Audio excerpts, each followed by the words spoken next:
the Herbal Emergency Guide. It's a book that's written by Rita Elkins. It was written many years ago, back in during the Y2K. On the back of the book, there's the question, are you ready? And we're trying to get people to be prepared in the event of any type of catastrophic disaster.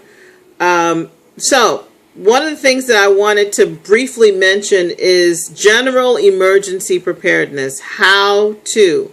In chapter 5 of the book, towards the end of chapter 5 of this book, Rita talks about how to turn off natural gas and how to shut off the main water supply, how to shut off the electrical power, and even ways to cook without power. So these are things that I'm sure you can look up on YouTube if you have it available. But to turn off your natural gas, you want to look for the shutoff valve, which is usually a separate pipe on the meter which goes into the ground. You're going to turn 1/4 turn clockwise until the hole lines up with an adjustable crescent wrench, which can be stored close to the meter at all times. So you want to make sure that you have what you need to shut this off. Same thing with the water supply. Locate your water meter. It's going to look like a little small manhole cover in the lawn, usually close to the street. And to shut off the valve, you're going to turn it clockwise until it stops with pliers or with a vice grip. To turn off the main electrical power, you're going to find your electrical box, which is located somewhere outside of your home or on the building itself, and then you're going to lift the cover, open the door to get access to the breaker switches and flip the switches to the off position. Now finally, ways to cook without power.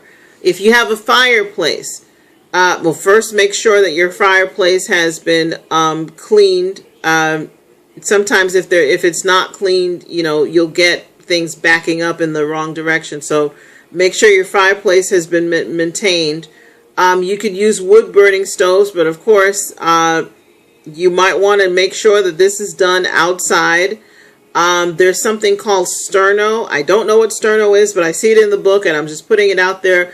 STERNO. Go look it up. Use YouTube, use Google, look up what sterno is. Camp stoves, Coleman fuel or propane. I saw this in the camping store just about a month or two ago. And do not use these camp stoves indoors, or you might suffocate. It's almost the same scenario as don't start your car in the garage because of the fumes. The fumes can cause you to suffocate. So you want to have open ventilation. With camping stoves, you want to use them outside. Okay, hibachi grills. You want to use those outside. There's some fondue pots. I'm going to spell that FONDUE. That could be used to cook. Barbecues. So do not use barbecue briskets inside. Again, the fumes could cause you to suffocate. All right. There's a special note here about battery-powered carbon monoxide detectors.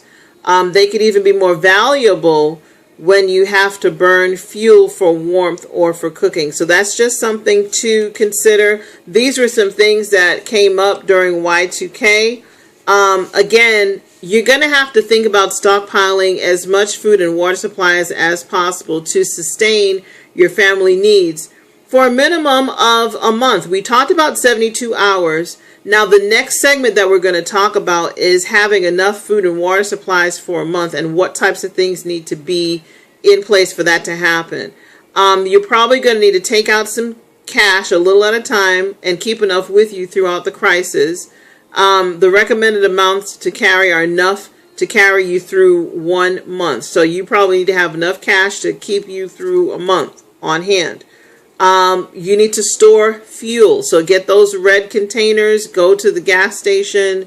Some people have fuel when they're using the lawnmower. You probably just need to have some fuel on you, just extra, just in case. Get a 3 or 5 gallon container.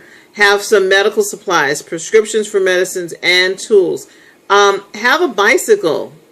Consider having a bicycle so you can get around. Have adequate batteries and flashlights and lanterns and candles, but just be mindful about how you're using the lanterns and the candles. And I can't say this enough. Have your 72-hour kit available and ready. Okay, so now I'm going to shift gears from this discussion, and when we come back, we're going to deal with food and water storage. We're going to be talking about that in a couple of different segments. And so stay tuned. Again, my name is Laura Thompson, and I'm with Applying Christ Ministries.